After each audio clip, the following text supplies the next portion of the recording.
In this episode of reDefine, we sit down with commercial photographer and video tutorial creator, Mark Wallace.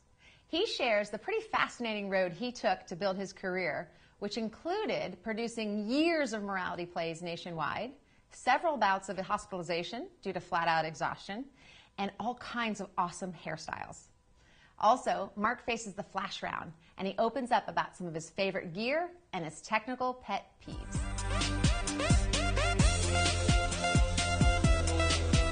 Special thanks to our sponsors, Adorama, the photography people, and T1 Line, the voice and data solution experts. Thank you so much for joining us today at the MGM Grand in Las Vegas. We are here with Mr. Mark Wallace. Yay! Who's very enthusiastic. Started shooting when? 1987. 1987. Yeah. When you were like 4? I mean, 97. I'm not that old. Are you kidding? Yeah, when I was 2. You were doing both simultaneously? Because there's a lot of photographers who here, let me tell you the timeline, and then I'll tell you why we stand. Give it to me. So in 1987, a friend of mine named Davey Fisher and I started traveling and touring all over the United States and performing. Right. Actually, John Sanko was another guy. Anyway, we, at that time, Performing what? We were doing dramas to help teenagers. We were teenagers ourselves, but we thought we were better teenagers. Right. Like morality plays. Like you don't have to kill yourself. Yes. And here's why. Here's hope, and you can get counseling and all kinds of stuff. So and we were changing the world stuff. Yeah, trying to life-changing things. And we were at churches, and we were at camps, and we were at national parks and schools, and we worked with kids and teenagers and college students. And so what we decided to do is we would take pictures. And we had this huge rear screen, and we had slide projectors, all controlled by computer, and we would write plays, and we had switches and stuff hidden on the set that we built. How old were you? And 18, 19. Okay. So anyway, we would turn stuff on and off, and then this big screen would come up, and sound would come in, and we animated ourselves on slides. I was traveling about 40-plus weeks a year, like gone. Yeah. That doesn't bode well for any personal life. Right. Yeah. So anyway, I came back to Phoenix, is where I lived, and left that whole world and said, now what do I do? Because my training is in theater and in photography and in video. And so I'll join and tell.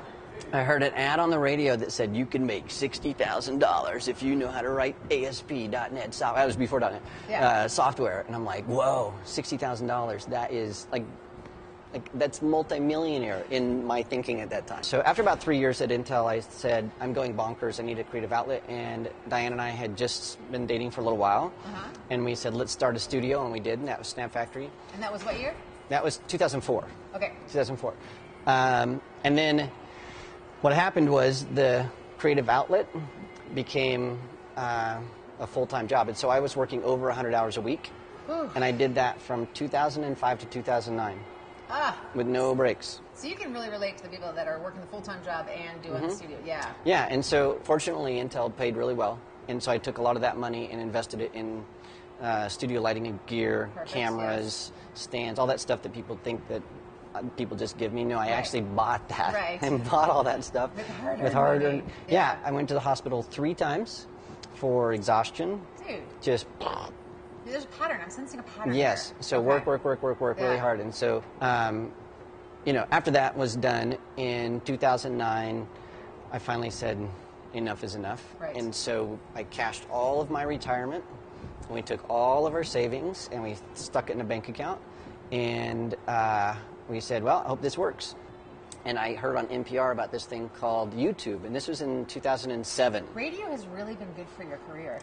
Yes, I know. So I'm hearing about this thing NPR. called YouTube. Yeah, they're like, YouTube. It was like, I'm Ira Glass, and this week we're talking about what? I'm like, oh, wow.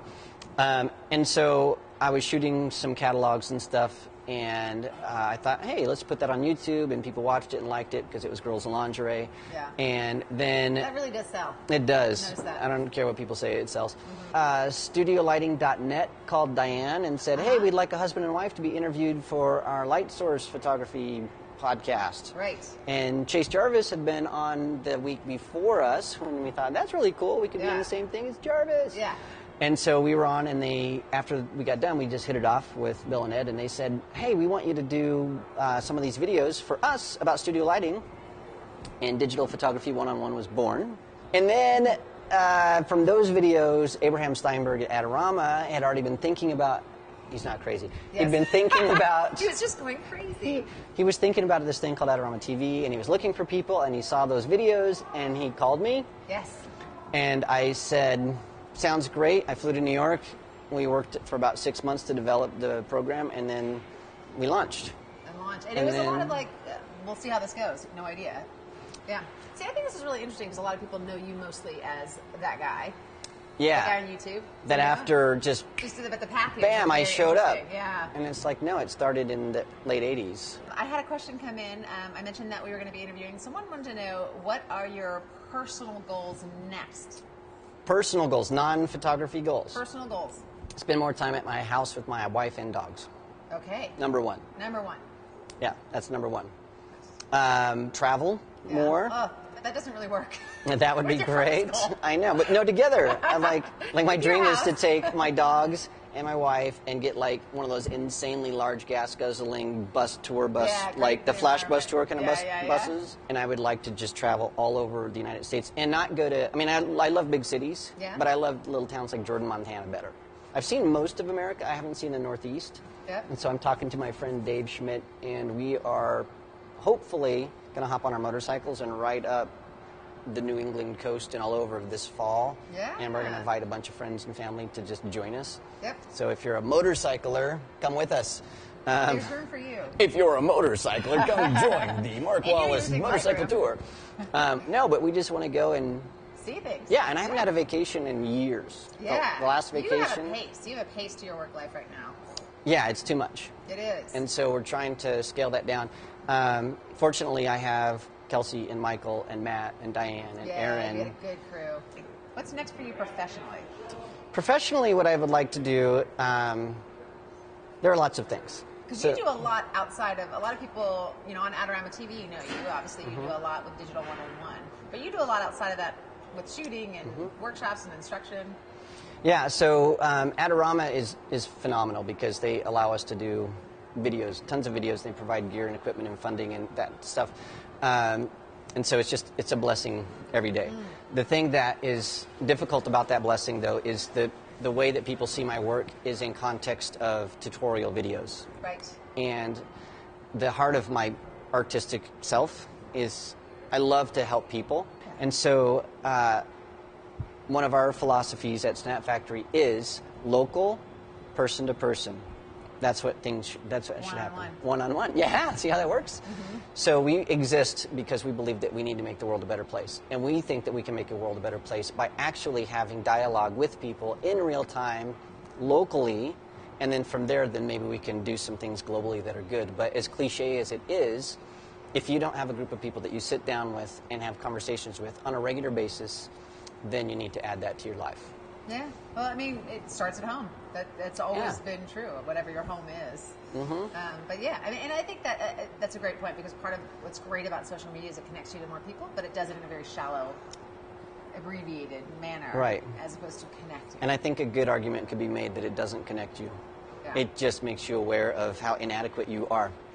As we were talking about earlier, it gives you this complex of, I can't compete with, you know, somebody else that has so many more followers and so many more likes and so many more things. Which is hilarious because people hear you say that and say, what are you talking about? You know? Yeah. And there's always someone who's like, more or less, Yeah, and it's a losing game. Well, I was going to do something new, which was a flash round. You have to answer as soon as you hear the question. You can't think, you can't deliberate, and if your answer is not completely... 32. If your answer is not completely what you had hoped for it to be, you can quickly correct at the end if you want to. Okay. But we're keeping this. All right. 2 favorite lenses? 24-70 2.8L and my 70-200. Dream camera you'd buy if money were no object? The brand new Canon. Which one? 1DX? The X, yeah, the 1DX. Canon, Nikon, Fuji, Sony. I shoot all of them. So I have 22 cameras. Camera. I'm polycamera. You're polycamera. Yeah, I'm very polycamera. And so I'm fortunate to have lots of cameras. I was going to say, and a lot of gear. TTL or manual? Manual. Speed light strobes or constant? Strobes, studio strobes. Favorite light modifier? Octabox, 8-foot. Ooh, that's a nice one. Photoshop or Lightroom? Both. Favorite lipstick? Red. Fight or flight? Fight. How much do you Photoshop things?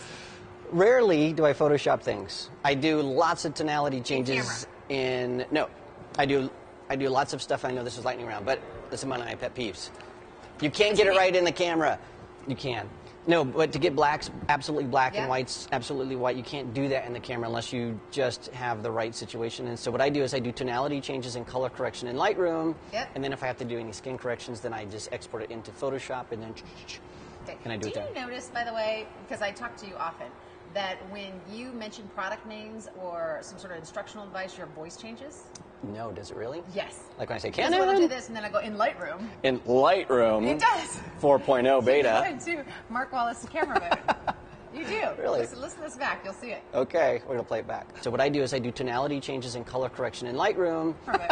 Thank you. Thank you for sharing all that. That was actually very enlightening. I really appreciate it. I feel like I just skimmed the surface. I mean, isn't that crazy? You did. We're going to have to release the anthology next. Next, it's the 12-part series. Mark Wallace travels the world and tells his soul.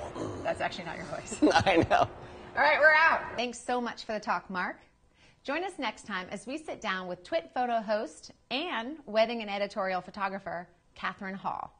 In the meantime, though, get your gear organized with the Kata Mini B backpack. There are tons of compartments for cameras, lenses, small items, and your laptop. This very comfortable bag really does it all. Out on a shoot and the rain joins in, pop on the convenient rain cover. And at the end of the day, your shoulders and back will be so happy that it has an internal frame and cushion straps. You can buy the Kata Mini B at Adorama.com.